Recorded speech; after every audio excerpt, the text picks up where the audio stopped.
Greetings to each and everyone within them respectful diaspora. Greetings to man, woman, and child. Hail the universe that is within and without. Hail the I am, the omnipotent, the magnificent, Haile Selassie and Empress Menen. Yeah, each and every one of our brothers and sisters who join us upon this journey. I want them to listen to this topic and share no one views and see who sell I out from who sell I in. Black people, we need to unite. Rastafari. At the end of World War I, the war powers descended on Versailles to make peace and redivide colonial territories. From the seat of his self-styled empire in Harlem, Marcus Garvey argued that it was time to give Africa back to black people. Some said it was a ridiculous fantasy, but Garvey's slogan, Africa for the Africans, reverberated around the world as his movement spread through the colonies. In Europe, Garvey began to be seen as a threat. The United States had worked with the British government during World War I, and they continued that after World War I with a focus on Garvey, because the British government was deathly afraid that the Garvey movement was going to spread revolution. They feared the hundreds of thousands of the masses of blacks under his influence. Undoubtedly, Garvey did stir up nationalism. Garvey's Negro World, now published in Spanish, French, and English, carried news of rebellion around the world. In Africa and the Caribbean, colonial authorities banned the newspaper. But with over 500 divisions of the UNIA in 22 countries, Garvey's message could not be stopped. In the United States, black troops returned from World War I with high expectations for change. But they returned to a country that was not ready for equality, a country increasingly suspicious of radical political movements. In this unsettled climate, Garvey's appeal to disgruntled African Americans with military training sounded an alarm. Attorney General Palmer decided that there needed to be a special division of the Justice Department. He called it the General Intelligence Division. And he picked a young Justice Department attorney. He was really unknown at that time, but must have been known enough for his diligence, and his name was J. Edgar Hoover. Garvey really gets pinpointed. Hoover, the Justice Department, were clearly hooked on a fixation on Garvey, which would before long become a vendetta. J. Edgar Hoover wrote to a colleague, "Garvey is a notorious Negro agitator, affectionately referred to by his own race as the Negro Moses."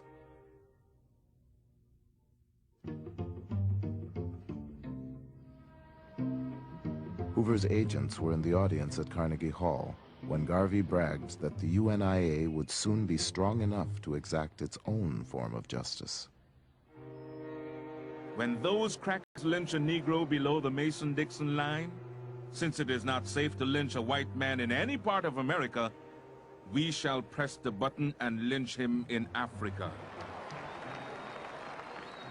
The agent reported that Garvey's address was met with great applause and much excitement.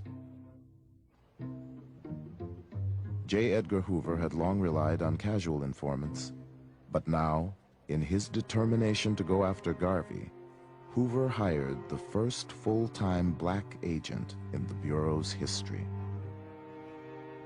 He was known by a code number. All his reports were signed 800, that was his code. And his job was to go into Harlem and to infiltrate the Garvey movement, to try and find evidence that could be used to build a legal case for ultimately getting rid of Garvey.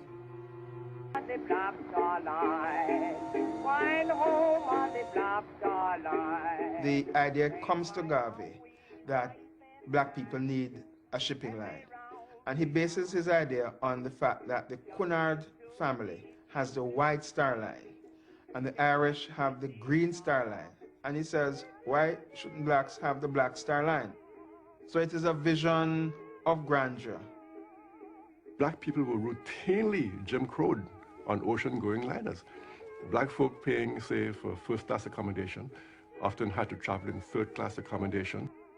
Black people on ships had to eat after the white people had finished eating. So all of these problems Garvey was trying to address through a shipping corporation. His ships would carry more than passengers. Garvey envisioned commercial trade among black communities around the world, with produce, raw materials, and manufactured goods transported on UNIA vessels. The Black Star Line was in some ways Garvey's Empire State Building. It was this monument to black commerce in the same way that the Empire State Building was this citadel of white capitalism. And it represented the ability of black people to seize the day and to have their own economy.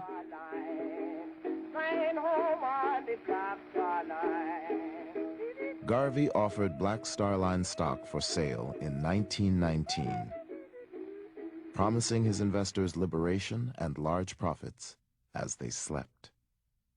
My parents spent a small fortune in Garvey shares. They were $5 a piece in those days, which was a lot of money.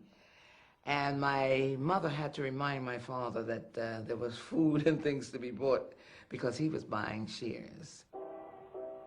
And Daddy had those on his dresser. And I remember reaching out to touch them.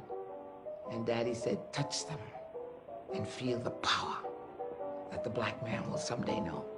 Just months after his first stock offering, Garvey stunned the world with the purchase of the Black Star Line's first ship. Let our steamships sail the high seas. Not one, not two, but hundreds of them. The stronger we become upon land and sea, the more will be the respect shown to us, and the greater will be the glory.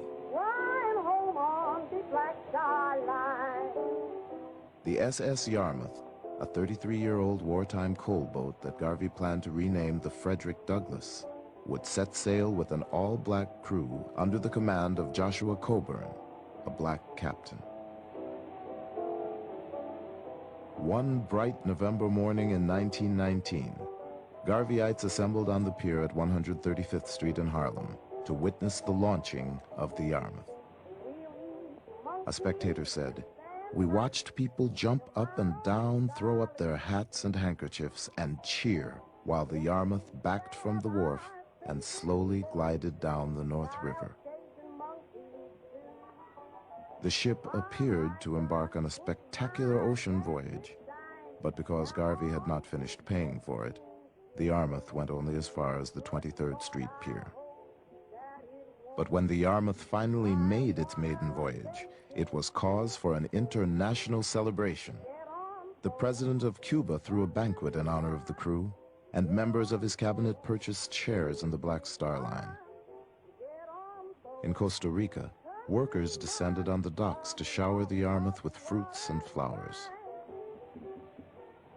It was announced that one of the ships of the Black Star Line would be coming to Panama and going through the canal. I was a very small boy at the time, and my brother and I were given packed lunches, sandwiches, and drinks, and were packed off to a place called Christchurch by the Sea, waiting to see this Garvey ship arrive. We got there at about 9, 10 in the morning. Midday, no ship. 3 o'clock in the afternoon, no ship, but we were still there waiting. 9 o'clock, no ship. At about 9:30, 10, my brother put me on his back and we were on the way home. But the ship never actually came. There's no denying the fact that Garvey's Black Star Steamship Line was a wonderful symbol. It was a powerful symbol. But it was nothing more than that, I think, a symbol.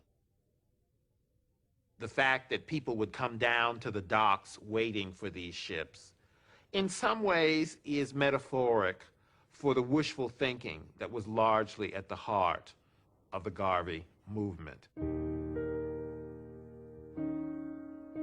Garvey was betrayed by the few people he trusted to get the Black Star Line afloat.